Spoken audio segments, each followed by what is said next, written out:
Baik, Bapak, Ibu, dan Saudara, tibalah kita di panel diskusi. Ini biasanya adalah sesi yang sebenarnya paling interaktif dan menyenangkan ya. Karena semua kebingungan, semua pergumulan, semua yang dihadapi dalam kondisi yang real, personal maupun di organisasi, di kelompok, bisa langsung ditanyakan kepada para pemateri. Dan kami dalam mengumpulkan pertanyaan Bapak, Ibu, dan Saudara, ini first come, first serve. Jadi beberapa pertanyaan yang sudah terkumpul dari kemarin, sudah berhasil kami kumpulkan, kami terjemahkan, kami kategorikan untuk bisa direspons oleh para pembicara. Dan Bapak, Ibu, dan Saudara masih bisa terus memasukkan pertanyaan, tapi dengan urutan first come, first serve, kami akan coba sortir sebisanya, secepatnya, karena kita cuma punya 90 menit untuk merespons pertanyaan Bapak, Ibu, dan Saudara. Dan tanpa membuang waktu lebih banyak lagi, kita akan langsung ke beberapa pertanyaan yang sudah masuk ke panitia. Oke, jadi kami akan membagi beberapa pertanyaan ini untuk beberapa pembicara. Mereka juga sudah memilih pertanyaan mana akan dijawab oleh siapa. Oke, ini ada sponsornya masuk.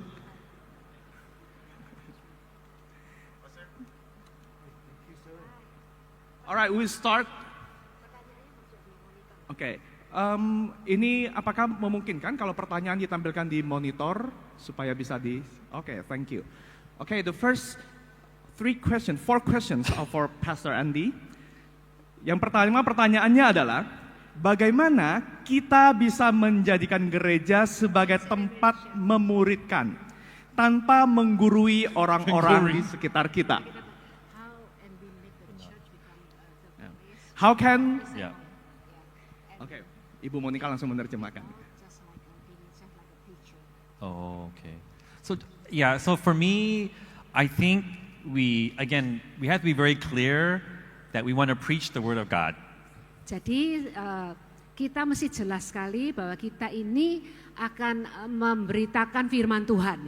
So we just make a call that the Bible says discipleship is important, and then we challenge people, encourage people to obey. Jadi kita ngomong dari Alkitab kan bahwa kemuritan itu penting. Jadi kita menantang orang-orang untuk terlibat di dalamnya. And I believe the greatest way to impact people is not teaching but modeling. Dan saya percaya bahwa yang paling utama untuk memberi dampak kepada orang itu bukan guru mengajar, tetapi meneladani. Yeah, so the most important thing is people see you growing, you doing missions, you obeying. Jadi penting sekali orang-orang melihat sendiri bahwa saudara itu bertumbuh, saudara itu bermisi, saudara itu keluar, menjangkau. Yeah, so the goal of leader is not just to teach and to tell, but to model, seperti parenting ya. Jadi goal dari pemimpin itu bukan cuma sekedar mengajar, tetapi meneladani, seperti orang tua. Oke, ini pertanyaan, nggak ada kesempatan untuk kasih feedback langsung ya. Kita langsung ke pertanyaan berikutnya. Pertanyaan yang kedua adalah, bagaimana sikap welcoming atau menyambut yang benar dari para anggota dan juga leader jika ada orang yang transgender ingin join dengan kelompok kecil kita? Yeah, so the next question also related, so do the next question too. Read the next question too, they're both kind of the same. Oh, oke. Jadi ini ada kaitannya dengan pertanyaan berikutnya ya. Jadi kita langsung lanjutkan ke pertanyaan berikutnya supaya bisa langsung jawab. Hal terkecil apa yang bisa kita lakukan untuk menciptakan budaya misi dalam kelompok kecil? Almost the same. Right. So before I answer the more difficult question, I answer the easier question, yeah. Sebelum saya menjawab pertanyaan yang lebih sulit, saya akan menjawab pertanyaan yang lebih mudah dulu. So again, I think the first step is to be clear about the purpose of your small group. Jadi yang langkah pertama adalah untuk jelas sekali tujuan dari kelompok kecil itu apa. So the first thing you can do is your next small group meeting, ask, what do you think is the purpose of this small group? Why are we here? Jadi sebagai pemimpin kelompok kecil, pertama kali justru saudara perlu menanyakan kepada para anggota, kenapa kok kita ini ada di sini? And your goal as a leader is try to get everyone to agree that the vision of our small group is to disciple ourselves and also reach out as well. Jadi saudara, goalnya yang sudah ada di dalam diri saudara sendiri itu untuk kemudian mengakomodir semua anggota dan kemudian sepertinya menggiring semua anggota untuk jelas dan tahu mengambil visi yang sama, yaitu tujuan dari small group atau kelompok kecil adalah untuk kemuritan dan untuk kemudian diutus keluar. Okay, so that's the small step you can do. Jadi itulah setting dari kelompok kecil. Okay, so the more difficult question is what do you do with the transgender person? Dan yang lebih sulit adalah bagaimana saudara menghadapi orang yang transgender. So there's two parts of the answer. Ada dua bagian dari jawaban ini. So does a trans person ready to join? Dan jadi si orang yang transgender ini apakah dia akan bergabung? And is the small group ready to terima? Dan apakah anggota kelompok kecil itu akan menerima? Because if the transgender person does not feel comfortable, doesn't want to join, you can't do anything. Karena kalau si transgendernya itu tidak merasa nyaman, jadi sungkan untuk gabung, ya tidak apa-apa. But for me, I believe if you have maybe a transgender or someone who is a bit different from the rest, different background. Ya, jadi bagi saya itu tidak apa-apa kita menerima transgender atau orang tipe apapun juga yang agak beda atau dengan latar belakang yang beda. It doesn't have to be transgender. It could be someone who has maybe was a gangster or many tattoos, a different lifestyle than the rest of the small group. Dan jadi bukan cuma transgender saja, tetapi mungkin gangster atau bekas penjahat atau orang yang tatoan banyak itu, ya, orang yang berbeda. So I suggest two possibilities. Jadi saya melihat ada dua kemungkinan. You should prepare your small group if they can welcome this type of person. Jadi saudara perlu mempersiapkan anggota sel grup saudara untuk apakah mereka benar-benar siap dan betul-betul menerima orang-orang seperti itu. Okay, so different small groups have different culture in them. Some can be more available to them. Jadi kelompok kecil itu masing-masing kelompok kecil punya beda-beda sikap gitu ya. So ada beberapa yang memang bisa menerima. Yeah, so you find a small group that is more can fit them. Dan ada temukan aja kelompok kecil yang memang bisa ngerangkul mereka. But if that's not possible, tapi kalau itu nggak mungkin, I think maybe another option is to start a new kind of small group. Kemungkinan yang lain adalah coba membuka kelompok kecil yang berbeda, yang cocok untuk orang-orang seperti itu atau kelompok sesama transgender ngumpul jadi satu itu. Like maybe have a small group leader who is familiar with LGBT issues, and they could start a small group with those more interested in those. Jadi mungkin ada orang yang dulunya atau yang masih bergumul dalam LGBT, dia yang jadi pemimpin kelompoknya, orang yang sesama dengan dia. So either bring them to a welcoming group or create another type of small group for them. Jadi bawa masuk orang tersebut ke kelompok kecil yang sudah ada atau ciptakan kelompok kecil yang sejenis. Okay, so I think this is the way to answer this question. Ya, saya kira itu jawaban dari kami. Oke, kita lanjut ke pertanyaan berikutnya. How should we handle someone we care about who is resistant to growth? Bagaimana cara kita menangani seseorang yang kita pedulikan, tapi dia menolak untuk bertumbuh? Seberapa lama kita bisa sabar terhadap mereka? Apakah kita harus mencari orang lain untuk menolong karena keterbatasan ini? Okay, this is a funny question. So we cannot force anyone to grow. Jadi kita kan tidak bisa, ini pertanyaan yang lucu, karena kita tidak bisa paksa orang untuk tumbuh. We cannot force you change, you disciple. Jadi kita tidak bisa maksa orang, kamu mesti berubah, kamu mesti jadi murid. Gitu. So we just have to pray that this person will want to grow and be a disciple together. Jadi kita ya perlu berdoa aja supaya orang-orang tersebut mau untuk bertumbuh, mau jadi murid. But we must remember everyone grows in different ways. Dan masing-masing orang itu pertumbuhannya beda-beda. So I need to talk about resistant to what kind of growth. Jadi ini pertanyaannya resisten atau menentang pertumbuhan yang macam apa, yang macam bagaimana? Because I believe everybody wants to grow. Saya percaya setiap orang pasti kepengen But tumbuh. what type of growth? Dan pertumbuhan yang seperti apa? Like some people may want to grow more Bible study, want to memorize verses. That's a type of growth. Dan ada orang yang ingin lebih bertumbuh lagi di dalam pendalaman Alkitab, ya. Dan pertumbuhan yang seperti itu yang dia And inginkan. maybe some people want to grow more in prayer Ada and, orang yang lebih pengen bertumbuh di dalam kehidupan doa and listening to God. untuk bisa mendengar Allah. But some people maybe want to grow in more evangelism and missions. Ada mungkin orang yang pengen lebih bertumbuh di dalam menjangkau orang lain, di dalam misi. So when I disciple someone, Maka pada waktu saya memuridkan seseorang, I always ask them, this year, what is one area in your life that you want to grow?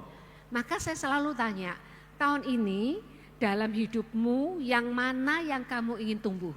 And during that year, we will share how can I help you grow in that area. Dan sepanjang tahun itu saya bisa mencoba untuk menolong dia kepada hal pertumbuhan yang mana yang dia inginkan. So generally, I try not to give up on them Jadi pada dasarnya saya tidak pernah mau menyerah akan mereka. because everyone's life is complicated. Oleh karena kehidupan setiap orang itu rumit.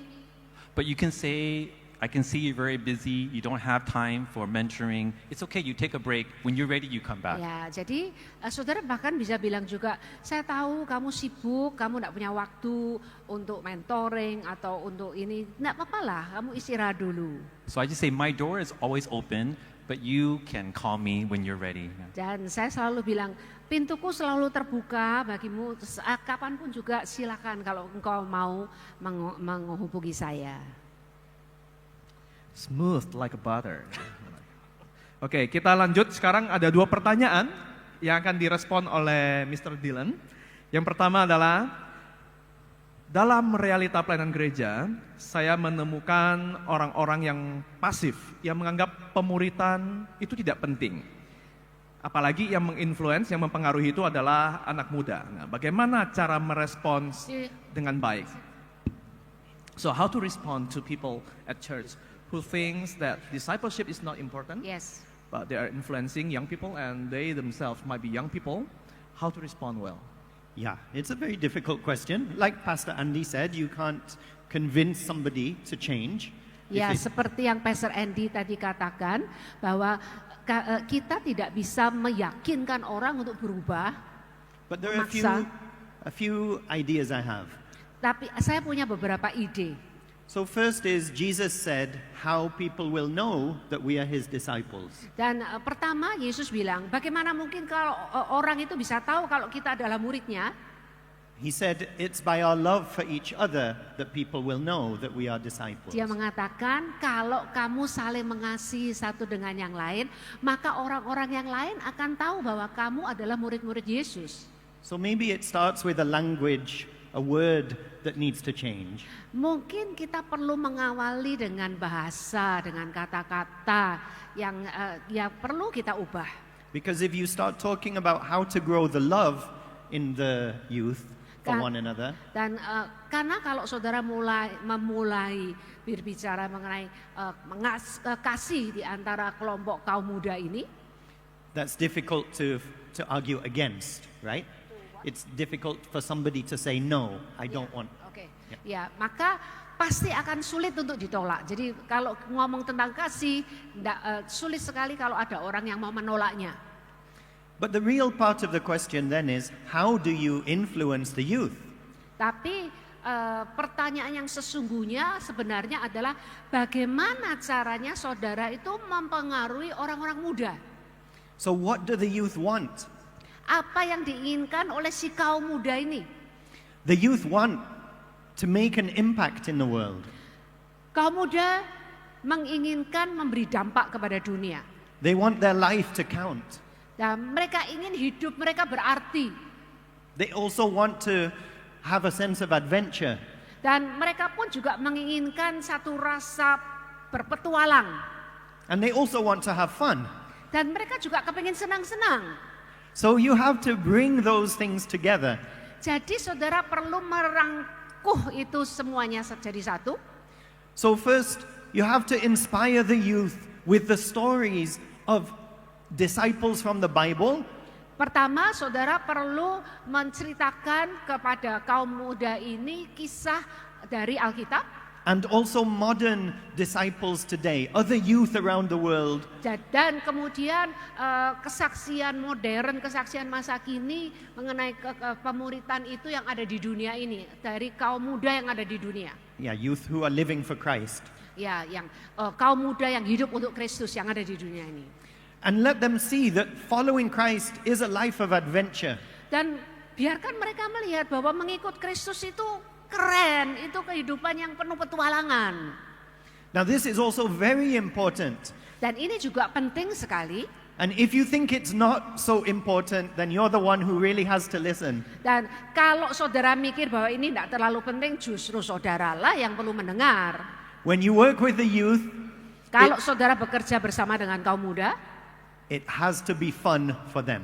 harus itu merupakan satu yang senang buat mereka.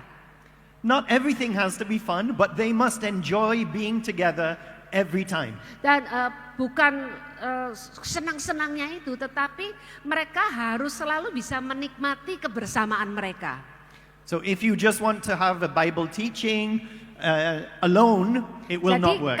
kalau saudara maunya cuma, wow ini ngajar firman Tuhan, pendalaman Alkitab saja, udahlah itu nggak berhasil. You need the games, Saudara perlu bikin game, you need the worship songs, saudara perlu lagu penyembahan. and there are many worship songs that I don't enjoy, but the youth love them. Dan ada banyak lagu-lagu penyembahan pujian yang saya sendiri ndak suka, tapi kaum muda seneng. Rap, for example. Contohnya yang beatnya rap. Yeah. So if you're the one thinking no, that's wrong. You're the one who has to listen. Nah kalau saudara mikir ndaklah naik rap ya sudah ndaklah, saudara justru yang perlu dengar. And then you have to go to where the youth are. Dan saudara perlu mengunjungi atau pergi ke tempat di mana biasanya kaum muda ini suka. Use Instagram, use TikTok. Pakai Instagram, pakai TikTok. We're the ones who have to go to their world. Jadi kitalah yang harus pergi ke dunia mereka. So you might have somebody in your church who is very strong on teaching. Dan saudara bisa jadi punya anggota gereja yang sangat kuat dalam pengajaran. And you might have somebody else who's very good at fun. Dan saudara bisa jadi punya orang lain yang sangat bagus sekali dalam cari senang-senang. So you need both. Saudara perlu keduanya. So I think when you enter the youth's world, when you bring them fun along with the teaching, Saya kira kalau saudara memasuki dunia kaum muda dan saudara menggabungkan pendalaman Alkitab dengan bersenang-senang, they will want to be more involved. maka mereka pasti kepingin terlibat lebih dalam lagi.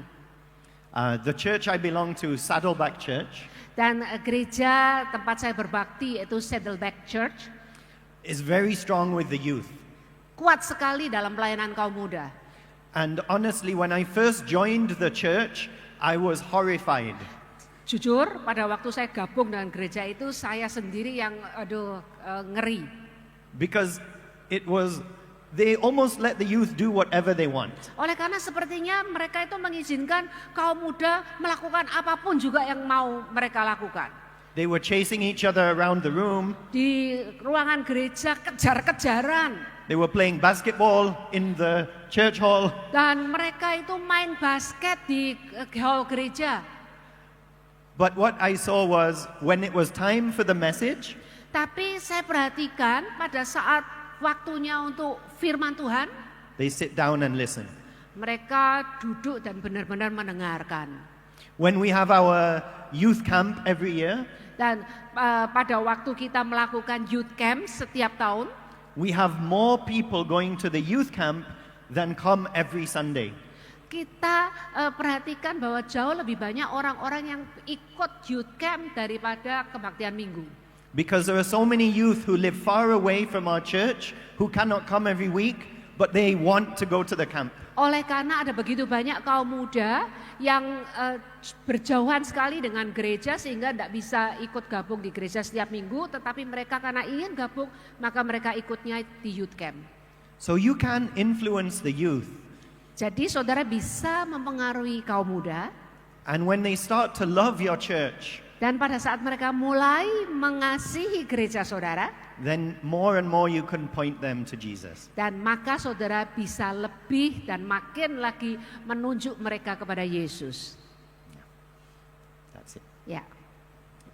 Thank you. Now for the second question, how to implement discipleship among Gen Z and how to apply that, especially for leaders to lead them, because the opportunity for mission is among the younger people. Bagaimana menerapkan kemuritan pada generasi Z ya? Bagaimana bisa menjadi leader yang baik untuk kalangan ini karena peluang untuk bermisi ada di anak-anak muda. Yeah. So Gen Z, the ones who are now starting to go through college, go into the workforce, Ya, karena Gen Z itu kan sekarang yang ada yang mulai masuk ke universitas, ada yang mulai kerja. they have very different fears than we did when we were young. Mereka itu memiliki ketakutan yang beda daripada pada waktu kami masih muda.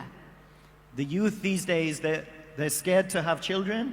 Anak kaum muda sekarang mereka ketakutan untuk punya anak. They cannot afford anywhere to live. Dan mereka mikir mereka nggak mampu untuk membiayai hidup mereka. So many are very scared about their own future. Dan kebanyakan mereka takut akan masa depan mereka. More and more we have to really help them trust that God has a good plan for them. Dan kita harus makin dan lebih lagi membawa mereka untuk bisa percaya bahwa Allah itu memiliki rencana yang indah atas hidup mereka. The more they learn to trust God, Kalau mereka lebih lagi bisa belajar mempercayai Tuhan lebih, the more that they will have the courage to live according to what the Bible says. maka mereka akan lebih punya keberanian lagi untuk menjalani kehidupan seperti yang firman Tuhan katakan. Even if the whole world is living differently. Sekalipun dunia sekitar mereka itu cara hidupnya berbeda. So the mission doesn't have to be big at first. Jadi tidak perlu besar lebih dulu. One day or half a day. Satu hari atau setengah hari. And again, make it fun. Dan lagi, jadikan itu sesuatu yang fun, yang senang dalam pertemuan ini ya. Even if the fun is just in the bus going there or in the car going there. Walaupun misalnya funnya itu senang-senangnya itu karena satu bus sama-sama rame-rame atau satu mobil sama-sama. The Holy Spirit brings love and joy. Dan and Roh peace. Kudus yang akan memberikan kasih dan sukacita kepada mereka. So we have to remember the joy. Jadi kita mesti ingat juga sukacita ya. And if you bring them to a mission where they can see the change that the impact that they're having, Dan kalau saudara bisa membawa mereka kepada misi yang di mana mereka bisa melihat dampak yang mengikutinya, they will remember it for the rest of their life. maka mereka akan mengingatnya sepanjang hidup mereka. So I think in terms of the leaders, how do you find the leaders? Dan untuk masalah pemimpin, bagaimana untuk mendapatkan pemimpin-pemimpin bagi kaum muda? They will make themselves seen. You will see who has the heart. Ya, mereka akan muncul dengan sendirinya kok. Saudara nanti akan bisa mengenali siapa yang punya hati. But often they don't see it themselves. Tetapi seringkali mereka tidak bisa melihat itu dari itu ada di dirinya mereka sendiri. They don't think they're anybody special. Mereka biasanya mikir mereka bukan seseorang yang istimewa. But if they have the heart You have to encourage them, encourage them, encourage them. Tapi kalau mereka itu punya hati, maka saudara perlu menyemangati mereka, mendorong mereka, menyemangati mereka. So any of your youth who are involved in mission, Jadi siapapun juga kaum muda yang ada pada saudara yang terlibat di dalam misi, after every single activity that you have, setiap kegiatan yang saudara miliki, find a way to praise them for what they did individually. Iya. Temukan cara untuk saudara muji dia secara pribadi. And it doesn't take much more than that. Ya, dan tidak perlu ngomong yang banyak-banyak daripada itu. Yeah, I think that's all. Ya, Sweet, thank you. We only have 20 more minutes to go, so if we can finish it faster, more questions are coming up actually, and most of them are interesting, but we'll see if we can cover them all. Kita cuma punya 20 menit lagi dan banyak pertanyaan-pertanyaan menarik yang muncul lagi, tapi kita harus mengejar waktu dan prioritasnya ke pertanyaan yang sudah masuk duluan ya, first come first serve. Dan sekarang untuk Pastor Tony, apologetics is very important in discipleship. What strategies will be effective to equip the remnant with knowledge of Christian basic theology? Jadi unsur apologetika itu penting kan dalam kemuritan. Bagaimana sebaiknya strategi yang efektif ya untuk memperlengkapi para remnant dengan pertanyaan tentang doktrin dasar iman Kristen. The Apostle Peter said in 1 Peter 3 verse 15 that as disciples of Jesus Christ, we must always be ready to give an answer for our faith. ya. Seperti yang dikatakan di dalam 1 Petrus 3 ayat yang 15 bahwa kita sebagai murid Kristus harus selalu siap sedia untuk mempertanggungjawabkan iman kita. Apologetics is never about winning an argument or Dan debate. apologetika itu tidak pernah sama sekali dengan tujuan untuk memenangkan perdebatan atau argumentasi. It's about winning the person to Christ. Tetapi sebenarnya adalah untuk memenangkan orang tersebut bagi Kristus. And apologetics assumes that we all know the reason for our faith. Dan apologetik itu orang apologet biasanya berasumsi bahwa kita ini semuanya tahu semuanya mengenai iman kita. Questions like, why are you a Christian?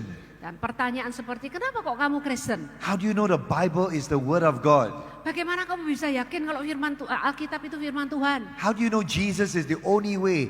Bagaimana kamu bisa yakin kalau Yesus itu satu-satunya jalan? There are many apologetics questions that are good for us, not just to know, Ada begitu banyak pertanyaan-pertanyaan apologetika yang bagus buat kita, yang bukan cuma sekedar baik untuk kita ketahui. because all these are available in the internet, in social media, if you go to the right website. Ya, oleh karena semuanya itu sangat verbal atau disuarakan sekali di banyak sosial media. You can even attend an apologetics course online and graduate.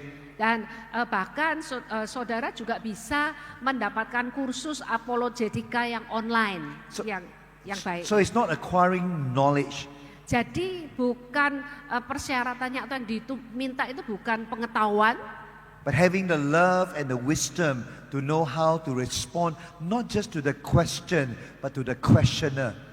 dan memiliki hati dan memiliki kasih untuk menanggapi bukan hanya kepada pertanyaannya, tetapi justru lebih kepada sang penanya. So the goal of apologetic is not to win an argument, but is to win a person. Goal dari apologetika itu bukan untuk memenangkan argumentasi, tetapi untuk memenangkan si penanya.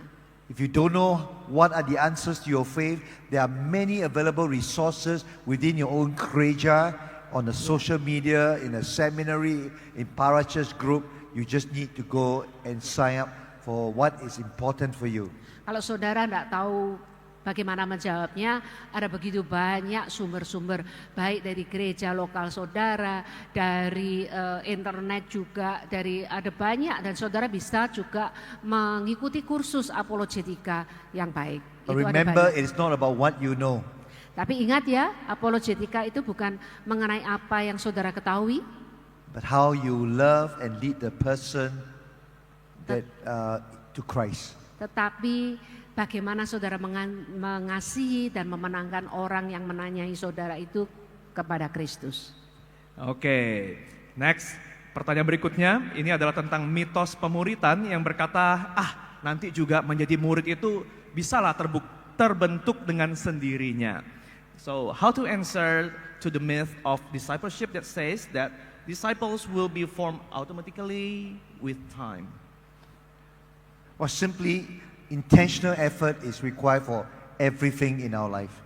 Dan secara sederhana ya mesti dengan sengaja. Dan memang dibutuhkan segala yang ada pada kita. Nothing happens with us putting an effort to want to grow and learn.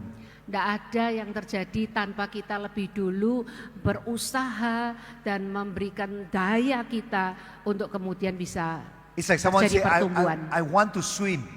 Sama seperti kalau ada orang ngomong, aku ingin berenang. You can read all the books about swimming.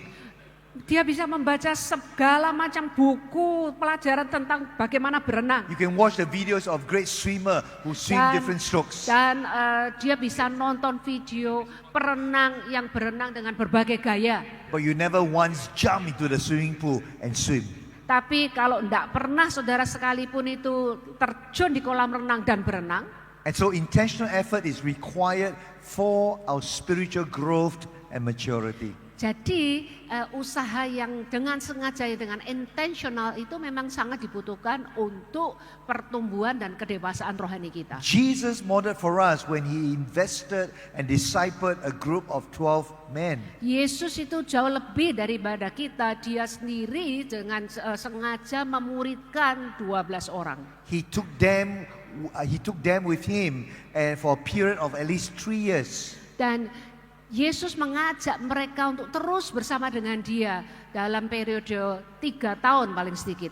Jesus showed his very life to them in times of ministry as well as in time of agony and struggle. Dan Yesus menunjukkan kepada mereka semua segala waktu-waktu pelayanan, waktu dalam pergumulan. The Apostle Paul ensured he spent whatever time that was needed in order to disciple his spiritual son Timothy. Dan Rasul Paulus pun memastikan bahwa dia perlu meluangkan waktu semaksimal mungkin yang bisa dia lakukan, yang dibutuhkan untuk bisa memuridkan Timotius muridnya. So if you want to grow to be strong to represent Indonesia in the next maybe Olympic Games, you have to be sure you make intentional effort to train to prepare yourself for the games. Jadi kalau misalnya ya saudara pokoknya perlu memastikan bahwa saudara harus dengan sengaja itu menyediakan waktu untuk melatih diri untuk saudara bisa bertumbuh. It's dan very dewasa. interesting when the Apostle Paul talks about training ourselves for the race to run in the Greek picture. An athlete needs to at least train for 9 months in order to qualify for the race in those days. Ya, pada waktu itu ya, waktu Rasul Paulus mengatakan juga bahwa kita mesti mendisiplin diri, melatih tubuh kita, mempersiapkan diri. Waktu itu dibutuhkan waktu 9 bulan untuk mendisiplin diri, melatih diri untuk bisa mengikuti race atau olimpiade itu. That's intentional effort for 9 months to train in order to compete in the Olympic Jadi race. itu merupakan satu usaha yang sangat intentional sekali yang perlu dilakukan sama disiplin selama 9 bulan untuk bisa mempersiapkan diri ikut pertandingan itu. So you cannot sit down, fold your arms and say, I'm a disciple of Christ. Jadi saudara tidak bisa duduk, lipat tangan saudara dan ngomong, aku ini murid Kristus. And expect the Holy Spirit to come upon us. Dan mengharapkan Roh Kudus itu turun atas kita. And expect ourselves to grow without doing nothing. Mengharapkan kita tahu-tahu tumbuh itu padahal kita tidak melakukan apa-apa. Spending time with God in His Word. Luangkan waktu bersama dengan Allah di dalam firman-Nya. Anchoring ourselves in a spiritual community, in a church or small group. Dan kita libatkan diri di dalam komunitas spiritual, mungkin di dalam cell group. And then we grow best when we serve the Lord. Dan kita akan tumbuh terbaik itu kalau kita melayani Tuhan. We don't just only receive and receive, but we don't release what God says to us. Kita tidak hanya sekedar menerima dan menerima, tanpa kita pun juga melepaskan apa yang Tuhan sudah berikan kepada And many kita. Christians will end up like the Dead Sea. Dan kalau kayak begitu cara hidupnya, maka akhirnya gereja itu akan seperti laut mati. Dead Sea is dead because there's no outlet. Laut mati itu mati karena tidak ada keluarnya. In the same way for us to grow intentionally as disciples of Jesus Christ. Cara yang sama juga untuk supaya kita bisa bertumbuh sebagai murid Kristus, yaitu kita mesti keluar memberi. Alright, now bagaimana cara kita memuridkan orang lain tanpa dihakimi atau dinilai ini semata-mata untuk indoktrinasi atau untuk mengkristenisasi? How do we disciple others without being judged as mere indoctrination or just wanting people to conform to Christianity? I think one way is to remember a simple English acronym SAFE, S-A-F-E. Ya, ada yang jawabannya ya sederhana, SAFE itu S-A-V-E. And in discipling, we want to create a discipling environment and culture in our church, in our small group, even in our one-to-one. Firstly, to allow people to share honestly and authentically. Dan ya itu ya berlaku baik di dalam gereja, di kelompok kecil, bahkan di dalam hubungan kita pribadi satu demi satu. Dan SAFE itu yang S adalah kita membiarkan orang itu membagikan dirinya, kesaksiannya secara apa adanya dan secara otentik. And the person knows whatever he or she shares stays here. Dan si orang tersebut perlu yakin bahwa apapun juga yang dia sampaikan itu tetap jadi rahasia. That what he or she shares is not announced in the whole church or the whole world. Apa yang dia bagikan tidak akan diceritakan kepada seluruh gereja atau orang lain atau seluruh dunia. For instance, if a teenager in a church or youth fellowship comes and share her struggle, I think I have same-sex attraction. Dan misalnya ada seorang muda di gereja yang membagikan pergumulannya, kok aku ini tertarik dengan yang sejenis ya. I seem to like guys rather than girls. Dan ya tertarik dengan sejenis. Okay, yeah. So we don't judge the person.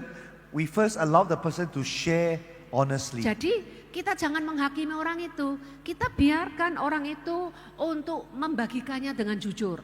And I want you to know, as Christians in Indonesia, there are people like that in our churches. Dan saya tahu Kristen di Indonesia atau ada orang-orang yang seperti itu di gereja-gereja kita. Why? Because of the LGBT influences from the world and society and social media. Iya, kenapa kok bisa begitu ya? Karena memang pengaruh dari LGBT, kelompok LGBT di dunia ini, di dalam kelompok-kelompok, ya, mereka kan memang aktif ya. S is to share honestly. A is to accept one another. Yang S pertama adalah berbagi dengan jujur. Menerima, accept, menerima mereka apa adanya. Accept that a person is struggling or agonizing in his or her discipleship journey. Dan terimalah orang ini yang saat bergumul, yang sangat rasanya putus asa di dalam perjalanan kemuridan It could be mereka. addiction to substance or gambling or even to gaming. Dan bisa jadi kecanduan akan apalah ya untuk judi atau kecanduan apapun juga. It could be addiction to porn. Atau kecanduan pornografi. And as pastors and leaders, we must know and be aware that these are the struggles of our people. Sebagai pendeta dan sebagai pemimpin kita mesti harus tahu bahwa ini adalah satu pergumulan yang memang bisa terjadi pada jemaat. Turn to your neighbor and say, Pastor Tony is not talking about you. Dan katakan kepada sebelah saudara, Pastor Tony tidak ngomong tentang kamu. Some of you look so tense. Beberapa dari saudara kelihatan tegang.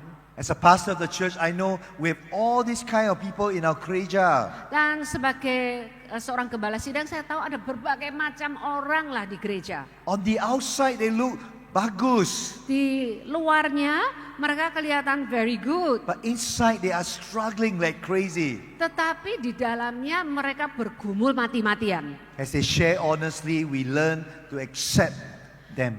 Pada saat mereka berbagi dengan jujur, kita belajar untuk menerima The third mereka. alphabet for SAFE, F, is fix not your brother or your sister. Fix. Yeah. Ya. Don't Yang try to give F, solution. Ya, yang F ya, yang F itu jangan kamu mendandani atau merubah saudara atau saudarimu. The human beings are blessed by God with this innate power to want to solve and give remedy to every Yeah. problem we hear. Ya, sebagai umat manusia kita tuh diberkati Tuhan mempunyai kuasa atau mempunyai kerinduan untuk menyelesaikan permasalahan atau mengubah sesuatu. Instead of fixing a brother or sister, we simply learn to listen to them. Bukannya kita memperbaiki saudara-saudari kita, tapi kita perlu mendengarkan, menyimak mereka baik-baik. Cry with them. Menangis bersama dengan mereka. If you need to hug them, give them a shoulder to cry, Bila do it. perlu, saudara rangkul dia, saudara tepuk pundaknya. Even if it's a brother who's struggling with LGBTQ, Bahkan terhadap seseorang yang sedang bergumul atau seorang pria yang sedang bergumul dengan LGBTQ. and I'll say to him, Jesus loves you. Katakan kepada dia, Yesus mengasihimu. And I, as a brother in Christ, I love you in the Lord. Dan aku sebagai saudara seimanmu, aku mengasihimu dalam Tuhan. The last alphabet E in its word acronym SAVE is to encourage one another. Dan A yang terakhir dari SAVE itu adalah untuk Encourage them. encourage, ya, untuk menyemangati, Journey with them melakukan perjalanan, dampingi mereka, and assure them don't walk alone. dan pastikan mereka untuk mereka tidak berjalan sendirian. We are the Kreja, we are the spiritual family for the people of God. Kita adalah gereja, kita adalah keluarga Allah dari keluarga Allah. And we're here to journey with you with unconditional love. Dan kita ada di sini untuk melakukan perjalanan bersama denganmu dengan kasih yang tidak berkesudahan. We love all kinds of people in the Kreja because God loves each one Kita of them too. mengasihi berbagai macam, berbagai jenis orang di gereja karena Allah mengasihi mereka. We may not approve their lifestyle and their choices and their sin and addiction. Kita memang tidak menyetujui gaya hidup mereka, dosa mereka, kecanduan mereka. And that's what Jesus came to the world for. Makanya Yesus datang Not kepada dunia. not for those who are well, but for those who are sick. Bukan bagi orang yang sehat, dia datang untuk orang yang sakit. Alright. Jadi ternyata kemuritan itu bukan tentang pertama-tama mengubah orang ya, tapi mencintai orang seperti Yesus mencintainya. Now, the last question that we gather since this morning, what is your view about incorrect or wrong teaching as part of the challenge in discipleship? Apakah ajaran yang menyimpang itu tidak menjadi salah satu masalah kemuritan? Bagaimana pandangan IDMC soal ini? The way to counteract false teaching is not to learn all the false teachings that are happening in Indonesia or around the world. Ya. Cara untuk mengcounter atau cara mengcounter pengajaran-pengajaran yang sesat bukanlah dengan mempelajari berbagai ajaran sesat itu. Itu terjadi ada di Indonesia dan di But the seluruh best way dunia. to counterfeit false teaching is to know the truth. Tetapi cara yang terbaik untuk melawan pengajaran yang sesat adalah untuk dengan mengenal mana yang benar. I have here $100,000 rupiah. 100 ya. Di sini saya bawa 100.000 rupiah. The way to know whether this rupiah note is true or counterfeit is not to go and learn all the counterfeit notes that are floating around in Indonesia, around the world. Cara kita tahu dan mengatasi uang palsu adalah tidak dengan mempelajari berbagai jenis uang palsu yang beredar. It's to study the true rupiah note here. Tetapi kalau kita mempelajari benar-benar baik-baik, mengenali benar-benar atau baik-baik uang yang asli itu bagaimana, The quality of the note, dan kualitas dari kertasnya, the features and the pictures and the numbers and Gambar. everything that is in this rupiah note. gambarnya, nomornya, tanda-tandanya, macam-macamnya, pokoknya detailnya dari yang asli ini. That's what all the money changer and those who are involved in finance learn. They learn the truth, not the counterfeits. Makanya itu yang dilakukan oleh money changers atau orang-orang bank, mereka belajar yang asli itu bagaimana, In the bukan yang same way, palsu. as disciples of Christ, we combat counterfeit, false teachings, half-truth by knowing the truth of God's word. Cara yang sama juga sebagai murid Kristus untuk kita bisa mengcounterfeit, kita bisa melawan ajaran-ajaran palsu itu hanya dengan kita mengetahui ajaran yang sejati. So when you hear a teaching from a church that say we don't have to confess our sins anymore because Jesus died for our sin, past, present, and future. Dan kalau kita mendengar ada gereja yang mengajarkan bahwa kita tidak perlu lagi mengaku dosa karena Yesus itu sudah menyelesaikan semua dosa kita dulu, sekarang, dan untuk masa depan. You know that is true and false. Saudara tahu bahwa itu tidak benar, itu palsu. Make no mistake, Jesus' work on the cross is finished, is complete, is final. Jangan keliru. Karya Yesus Kristus di kayu salib itu sudah lengkap, sudah utuh, sudah final. All our sin have been forgiven. Segala dosa diampuni. But we know on this side of eternity, we will fall in sin. Tapi kita tahu bahwa kita yang ada di balik We not dari only fall in kekekalan sin, kita bisa jatuh some dalam of us dosa. keep on living in our sin. Dan bukan cuma jatuh dalam dosa, ada beberapa yang terus hidup di dalam dosa. And that's where the Apostle John says in 1 John 1:7, 1:9, if we confess our sins, Makanya Rasul Yohanes mengatakan di 1 Yohanes 1 ayat 9, kalau kita mengaku dosa kita, God is faithful and just to forgive our sins and to Maka- cleanse us from every unrighteousness. Allah itu adil dan setia, yang mengampuni segala dosa, semua dosa kita itu, dan Dia akan membebaskan kita. The word confess in the Greek original language in 1 John 1:9 is if you keep on confessing your sins. Dan kata mengakui ini di dalam bahasa Grekanya yang di 1 Yohanes 1 ayat 9 itu, kalau kita tetap terus mengakui dosa kita. It's in a present continuous tense. Dan ini adalah present continuous tense, jadi sesuatu yang terus menerus dan sedang terjadi. Today, if you sin by lying, by telling a lie to God today, then you confess your sin. Dan- God says, I will forgive you. Hari ini misalnya kalau saudara bohong, ya berbohong, ya akui kebohongan saudara di hadapan Tuhan, maka Dia akan mengampuni saudara. Tomorrow you tell a new sin. You are late for church because you overslept and you say, oh, the car broke down. Dan saudara besok berdosa yang lain lagi, terlambat pergi ke gereja karena ketiduran. Saudara minta ampun sama Tuhan. You didn't want to embarrass yourself, but you know you lied to your pastor that you came late.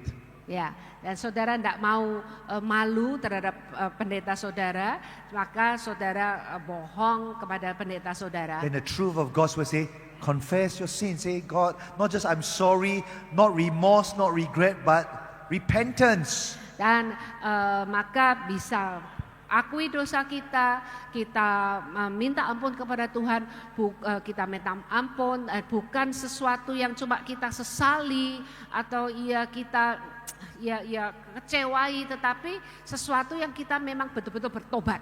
So this is just one simple, small example of false teachings that are going around in different parts Ini- of the country and the world. Salah satu aja kesesatan, separuh kebenaran yang sedang terjadi beredar di mana-mana di seluruh Know the dunia. truth. Maka ketahuilah yang benar itu Lift out the truth. dan hidupilah yang benar. And be the light to a world of darkness and Dan- counterfeits. Dan jadilah terang di dunia yang gelap ini dan yang penuh kepalsuan ini. Thank you so much for all the answers. Kita berikan apresiasi dulu untuk para pembicara. Now, are you all relieved now that we have finished the questions? But we have good news. We are being given an extra time. Jadi kita masih dikasih waktu ekstra 20 menit sekian lagi karena masih banyak pertanyaan-pertanyaan yang masuk yang sangat menarik. Jadi kita akan coba cover sebisanya dalam 25 menit terakhir ini. Jadi ini first come first serve dan saya akan bacakan. So I will read more questions to you and you may compete to answer it. I know you have almost any answer on the earth, on your brain, so you may compete for it, okay? Let's start with this one. Oh, this one is specifically for Mr. Dylan. what will you do if there is one of your employee fight with other employee, really other to strike, spreading rumors and blackmail other employees since you have no fighting policy, right? Jadi apa yang akan Mr. Dylan lakukan jika ada karyawannya itu bertengkar, berkelahi dengan karyawan lainnya, kemudian saling memancing, ya, dikompor-komporin, menyebarkan rumor, isu-isu tentang pekerja lainnya. Apalagi kan dia punya policy nggak akan pernah memecat karyawan, kan? Okay, so these are slightly different situations. If someone is rallying others to strike, then they're against the company. But if they're fighting with other employees, that's a little bit different. So first, if they're... Oh, sorry. Ini sesuatu yang berbeda ya. Kalau saling tengkar satu dengan yang lain itu lain kan, sebetulnya enggak berpengaruh kepada, ya maksudnya enggak langsung hubungan dengan perusahaan. Tetapi kalau ada orang yang memprovokasi untuk kemudian mogok lah itu kan langsung dengan perusahaan. So first, if they're rallying other employees to strike, if they're doing something against the company, Kalau dia itu terus menggosok-gosok, maksudnya untuk membuat atau memprovokasi, paling gampang lah ya, memprovokasi orang untuk mogok, jadi itu kan langsung melawan perusahaan. so your first reaction might be, how dare they? Maka reaksi awal saudara pasti akan berani-beraninya ya mereka. But in fact, the key issue here is there is a breakdown of relationship. Tetapi isu kunci di sini adalah sebenarnya adanya keterputusan di dalam relasi, dalam hubungan.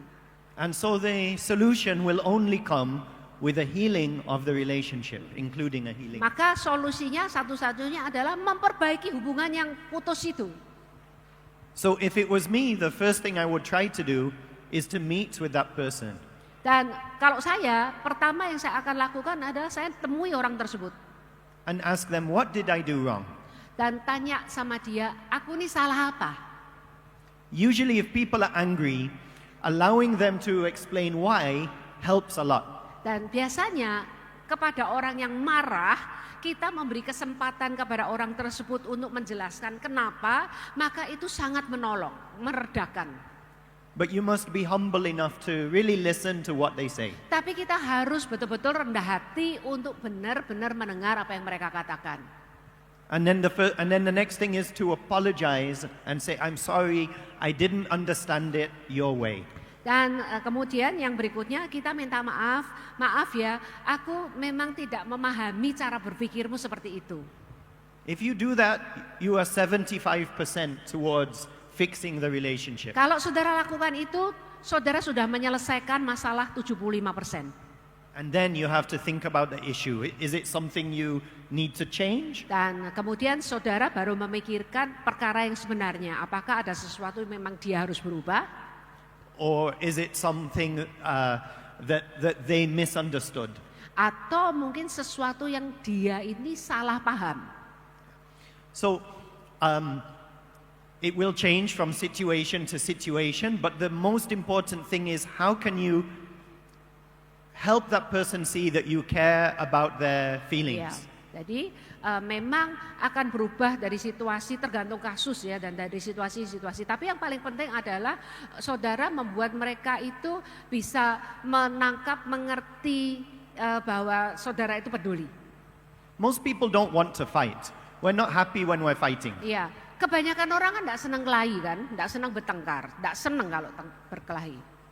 So if you make them feel respected, you feed them. Kalau saudara membuat orang tersebut merasa dihormati, dihargai, dikasih makan, Most people will be happy for the fight to end. dan kebanyakan orang ya senang aja lah sudah mengakhiri pertengkaran. So the second situation, what if employees are fighting with other employees? Maybe they're doing a bad job. Maybe they're blackmailing other employees. That's very extreme. But Kasus yang berikutnya adalah gimana kalau antar karyawan itu bertengkar, dan yang lebih ekstrim adalah untuk memblackmail gitu ya. so again, there is a relationship problem. Sekali lagi ini kan masalah hubungan. And in my company, we have our HR people that will try to solve these things, they are all committed Christians. Dan di perusahaan saya ada orang-orang yang memang spesial, orang-orang Kristen yang committed, yang maksudnya yang menyelesaikan perkara-perkara yang seperti ini. So they don't try to solve these situations first by disciplinary action. Jadi cara mereka menangani masalah ini tidak lebih dulu mendisiplin orang-orang tersebut. The first thing they try to do again is get the people to understand one another's point Yang of view. pertama kali yang si petugas pelerai ini lakukan adalah supaya dua yang berkelahi ini saling mengerti terlebih dulu satu dengan yang lain. And especially try to understand the one who is the problem. Dan khususnya untuk mencoba mengerti si pembuat masalah. Most people don't want to be the problem. Dan kebanyakan orang tidak mau jadi pembuat masalah. But sometimes there's something else going on in their life. Tetapi bisa jadi ada sesuatu yang terjadi dalam hidup mereka. Maybe they have a family problem at home. Mungkin di rumah ada masalah keluarga. Maybe they have a financial problem. They're in Mungkin debt. mereka punya masalah keuangan. So usually you can find at least part of the reason why they're acting this Dan way. biasanya saudara menemukan kok inti atau akar permasalahan sehingga mereka sikapnya seperti itu. And maybe there's a way to help. Dan mungkin dengan cara itu bisa menolong. Jesus said, love your enemy, right? Yesus kan mengatakan kasihilah musuhmu. And sometimes your enemy is your employee. Kadang-kadang musuh saudara adalah karyawan saudara. So what I found is with our no firing policy, Dan kalau saya menemukan ini dan di kebijakan di perusahaan saya, God always gives me enough good people Tuhan selalu memberikan kepada saya cukup orang-orang yang baik, so I can put up with the one that I want to fire. maka saya bisa tahan dengan orang yang rasanya saya mau pecat aja. Now we also have disciplinary action. Dan kita memang juga memiliki tindakan-tindakan disiplin, That can include suspension. yaitu bisa diskors misalnya. The worst that we ever do is to put somebody on part-time work. Dan yang terburuk yang pernah kami lakukan adalah membuat orang si pembuat masalah itu cuma jadi part-timer aja. But has to be very bad for it to get to that situation. We always give many chances for them to Dan change. kita selalu memberikan kepada mereka tuh kesempatan-kesempatan terus untuk mereka itu bisa berubah dan mau berubah. Untuk dihukum jadi part-timer itu yang keadaan yang paling buruk. And usually when they go to part-time work, very quickly either they decide to change or they leave. Ya, biasanya setelah mereka dimasukkan jadi part-timer, mereka kemudian dengan cepat biasanya mau berubah atau kalau yang nggak mau ya terus mereka mengundurkan diri. But we are always very clear with them, we do not want to give up on you. Tapi selalu kami jelas sekali kepada mereka, mereka ngerti betul bahwa kita tidak akan menyerah akan mereka. We know that you can do it, we know that you can be okay. Ya, kami tahu kamu bisa lakukan ini, kami tahu kamu akan baik-baik aja. So these things we think they're performance problems or attitude problems, but really they're just relationship problems. Dan most of the kita time. pikir ini adalah masalah kinerjanya atau masalah sikap karakternya, tapi sebenar-benarnya akarnya selalu adalah masalah hubungan. Thank you. Now, I will combine two questions into one. Ada dua pertanyaan yang saling terkait, jadi saya gabungkan jadi satu. The first one is more specific. How do we disciple the elder people? Bagaimana cara kita memberikan lansia ya, teman-teman lanjut usia dalam kelompok kecil? Generally speaking, what are specific skills that are needed for disciple makers? What are specific skills that are needed to be a disciple maker? I will answer the question on old people because I'm old. And Pastor saya Andy will akan- answer the second question. Saya akan menjawab pertanyaan gimana memuridkan para lansia, orang tua karena saya sudah tua. Nanti pertanyaan yang kedua dijawab oleh Pastor Andrew. In our church, we have no old people. We only have young people and younger people. Di gereja kami tidak punya lansia, tidak punya orang tua. Yang ada adalah kita punya kaum muda dan kaum yang lebih muda. But in discipling the church, we know we have to deal with discipling different generations, from the young to the youth, to the young adults, to the middle age who are young families, and then to mature adults, and finally to the elderly or senior. Not senile, but senior. Ya, dan kita tahu bahwa di gereja kami kan memang kita mesti perlu memuridkan anak-anak, terus kemudian remaja, terus kemudian kaum muda, terus kemudian dewasa muda, kemudian dewasa, dan kemudian senior. Fun fact. Which are the top 3 countries in the world with the fastest aging population? Dan today? coba pada sekarang ini mana 3 negara yang paling perkembangan cepatnya pertambahan lansia di dunia ini? Mana? Do you know? Saudara tahu 3 negara ini? Because you come for the summit, I will tell you. Karena ini adalah Bonus. summit kita, jadi ini bonus saya akan ngomong The cerita first sama country saudara. is South Korea. Negara pertama adalah Korea Selatan. Second orang country, tuanya. Singapore. Ya, negara kedua Singapura. The third country, Taiwan. Negara yang ketiga Taiwan. Japan is not even top 3, Oh, but I it's in a thought- it's ya, in I a thought- 10. Ya, Yeah. Jepang bukan yang 3 besar pertama. And the reasons are simple. These 3 countries are actively taken care of by the government in terms of medical facilities, Yeah. aging policies, so as to help people live longer. Alasannya adalah ketiga negara ini pemerintahnya itu memberikan pelayanan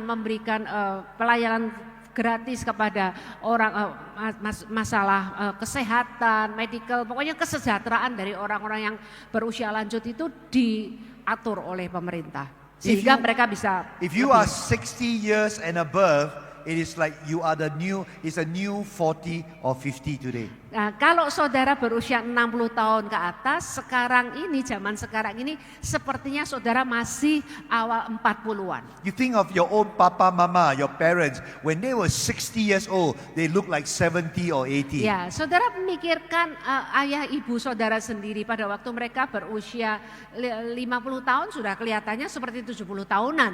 I'm 62 this year. Saya 62 tahun She's ini. also above 60, but I won't tell you how young she is.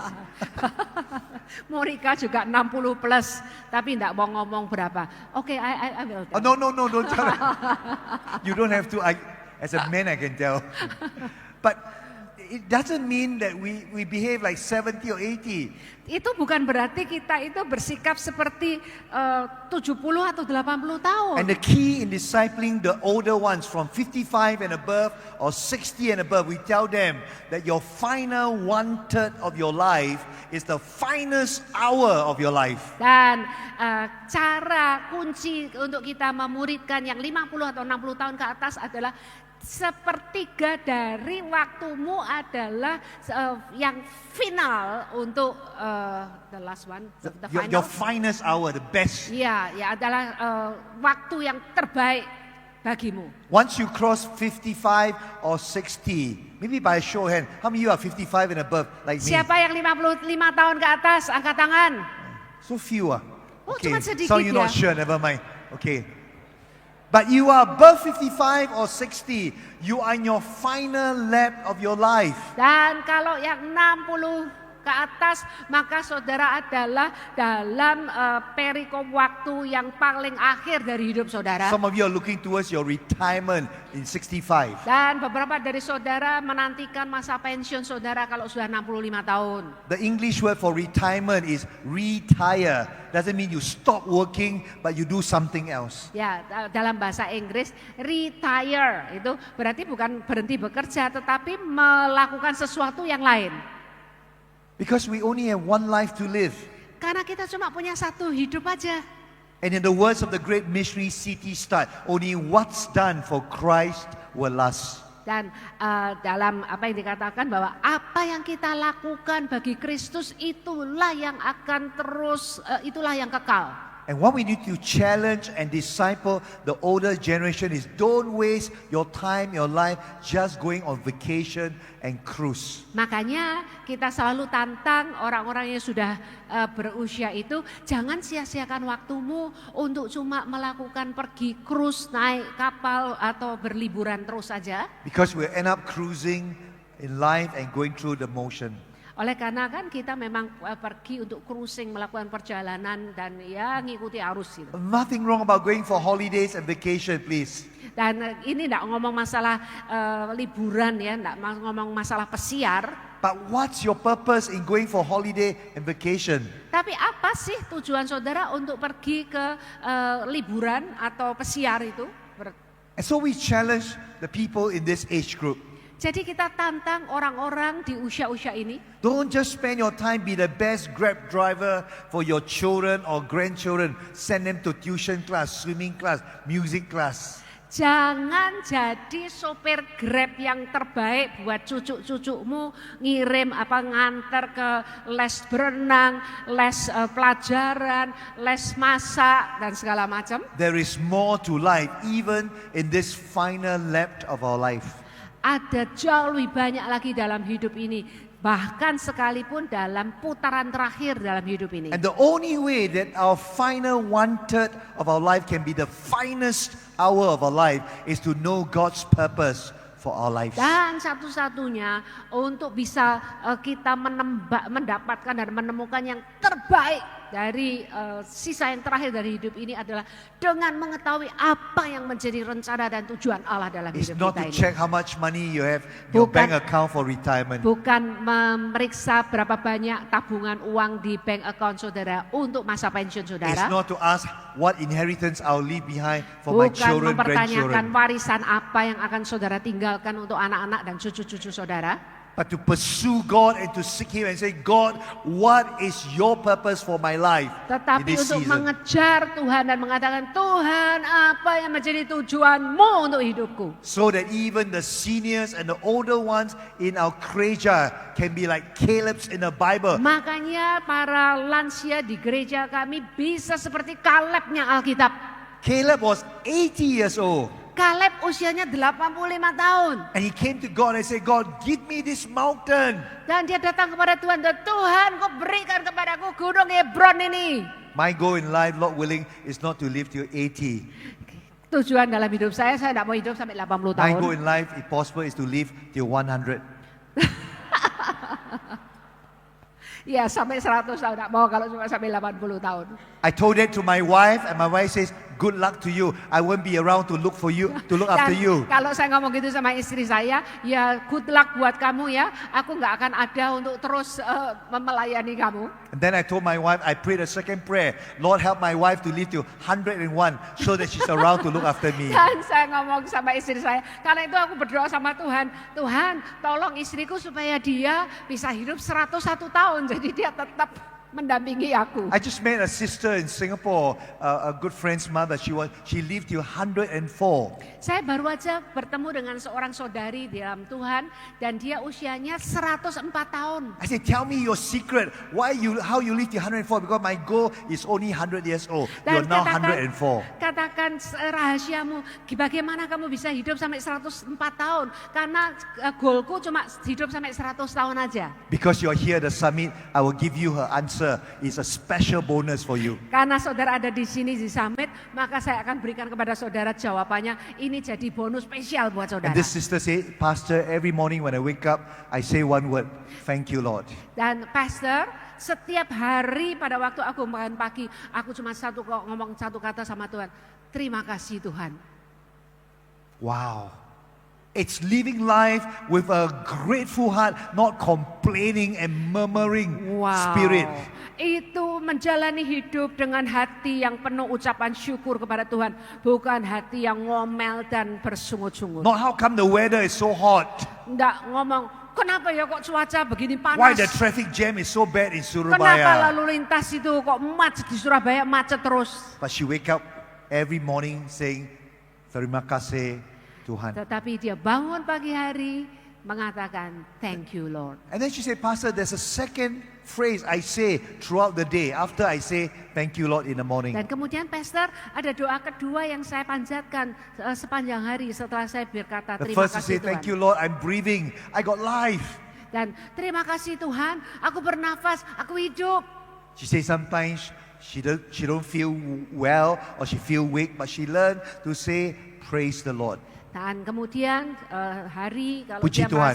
tidak merasa nyaman atau merasa lemah, dia mengatakan puji Tuhan, praise the Lord. Because we go through good times and bad times in Karena life. kan di dalam hidup ini kita mengalami masa-masa yang tidak enak, mengalami masa-masa yang We go enak. through happy times and sad times. Kita mengalami masa-masa yang bahagia, masa-masa yang sedih. We go through successes and failures in Kita life. mengalami masa keberhasilan dan masa kegagalan dalam hidup. But we believe our life and our times are really in the sovereign hands of God. Tapi kalau kita percaya hidup kita dan waktu kita ada di tangan Allah yang berdaulat, We can not only say terima kasih Tuhan, we can also say puji Tuhan. kita bisa berkata terima kasih Tuhan dan kita juga bisa berkata puji Tuhan. This Chinese New Year, I visited a lady who is 102 years old. Dan di saat Imlek saya ketemu dengan saudari yang 102 tahun. Notice both are ladies, not men. Men don't live very long.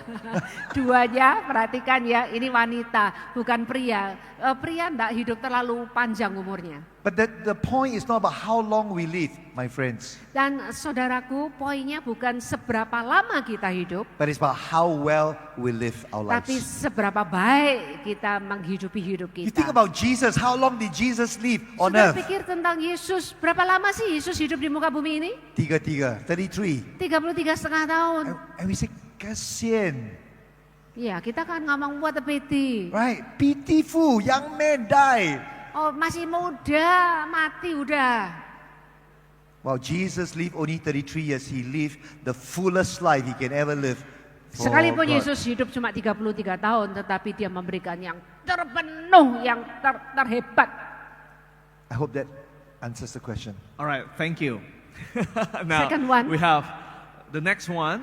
What are specific skills to be a disciple maker? Okay, this is a good question, yeah? Okay, so I think Jesus called all of us to be disciple maker Dan saya kira kita semua ini adalah pembuat murid. because that's the Great Commission. Dan ini pertanyaan yang baik. So parents need to disciple their children, Orang tua memuridkan anak-anaknya, you know, and businessmen need to disciple their employees. pebisnis memuridkan karyawannya, Sunday school teachers need to disciple the children, cell group leaders disciple the group members. ya, jadi guru sekolah minggu memuridkan anak-anak sekolah minggu, gembala memuridkan jemaatnya. So all of us are disciple makers. That's the first point. Jadi poin pertama adalah kita semuanya ini adalah pembuat murid. But I think there's 3 essential skills. Dan ada 3 skill atau keterampilan yang esensial, yang penting, One is teaching, listening, leading. yaitu mengajar, mendengar, dan memimpin.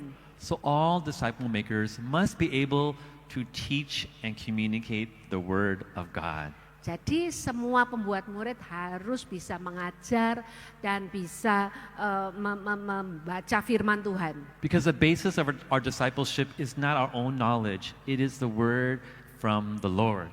Oleh karena dalam kemuritan ini bukan pengetahuan kita, tetapi firman yang dari Tuhan. So every disciple maker must be able to study the word and be able to share principles to the people Jadi below them. pembuat murid harus bisa belajar firman Tuhan dan harus bisa membagikannya kepada orang-orang. You don't have to dengan preach a jelas. khotbah 30 minit, ya? But bisa men-sharingkan ada devosi, ada singkatnya, okay? So you must be able to teach God's word. Ya, jadi enggak perlu ngajarnya seperti kayak di mimbar ngajar dengan begini-begini, tapi tetap perlu kita perlu tetap bisa mengajarkan firman Tuhan itu The second dengan. one is listening.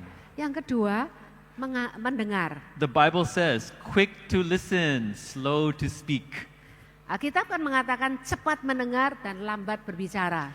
I think one mistake as disciple makers, we love to give long lecture. Nah, salah satu kesalahan kita para pembuat murid adalah kita senang ngomong yang panjang ngomong terus. But one skill as a disciple maker is to listen.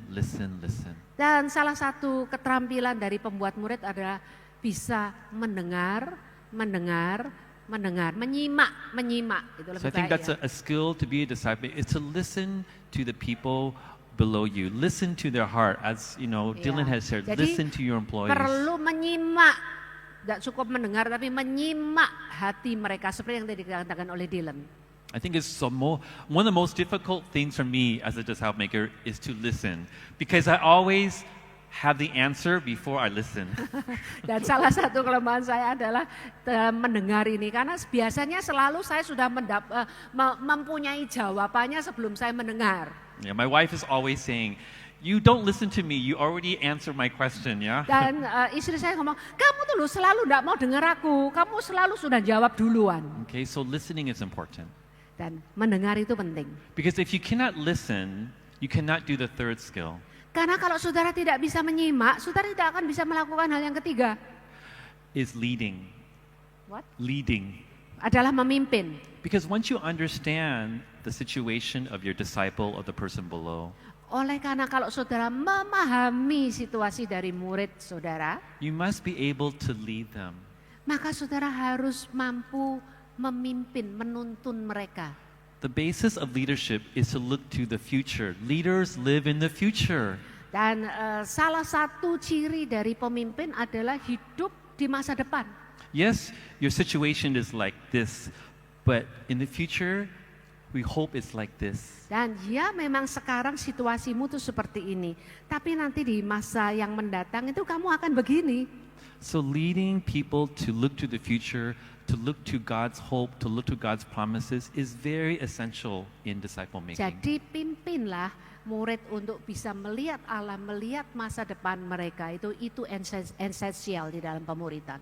Okay, because disciple making is not counseling. You just listen. Dan disciple making atau memuridkan itu bukan cuma terus mendengar.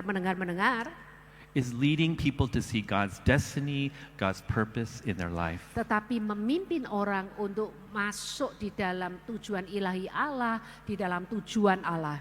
Because the end goal of disciple making is for them to find their destiny and purpose in the Lord. Oleh karena goal akhir dari memuridkan itu adalah supaya murid itu menemukan dan menghidupi tujuan ilahi mereka, menemukan panggilan dan kehendak Allah atas hidup mereka untuk kemuliaannya. So they can influence others and teaching, listen to others and lead others. Jadi bisa mengajar, mendengar, menyimak orang lain dan memimpin orang lain. Oke, ubur-ubur ikan lele. Waktunya habis, Le. Kita berikan aplaus dulu.